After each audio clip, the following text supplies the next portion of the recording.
नमस्कार मित्रांनो, तारिणी या मालिकेच्या उद्याच्या भागामध्ये आपण पाहणार आहोत की आता तारिणीला आणि केदारला जे पण बाहेर काढलेलं आहे, त्यानंतर आता बाहेर काढल्यानंतर ते दोघंही आता रात्रभर उपाशी तिथे राहिलेले असतात.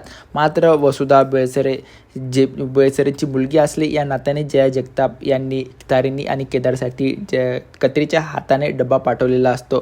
त्यानंतर आता त्यांना तारिणी म्हणते की मी काही हा डबा जेवू शकत नाही, कारण की माझ्या घरचेही अद्यापही उपाशी आहेत असं बोलत असते.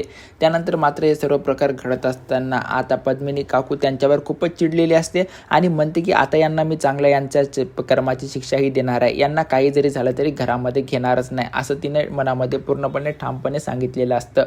मात्र आता इकडे जया जगताप असतात, जया जगतापने आता युवराजला त्यांच्या कस्टडीमध्ये घेतलेलं असतं आणि ते आता चापकाचे फटके युवराजला मारून ते आता त्यांच्याकडून युवराजकडून सर्व काही वधवून घेणार असतात. कारण की आता हे सर्व काही गोष्टी युवराजला जाणवायला लागतात आणि युवराजला विचारतात की कोण गुलाब होता, तो मला सर्व काही त्या गुलाबबद्दलची माहिती दे, नाहीतर मी तुला काही सोडणार नाही असं बोलत असतात. आणि त्यानंतर म्हणतात की मी तुझा एन्काउंटर पण आता करू शकते असं आता त्यांनी ठरवलेलं असतो.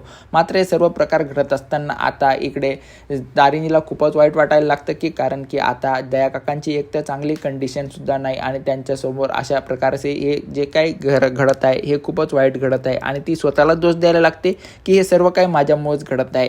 मात्र आता पद्मिनीताईंनी तिला घराबाहेर काढलेलं असतं आणि आता पद्मिनीताई जे पण चक्क आता कत्रीने त्यांच्यासाठी डब्बा आणलेला असतो, मात्र पद्मिनीने निर्धार केलेला असतो की यांना उपाशी ठेवायचं आहे.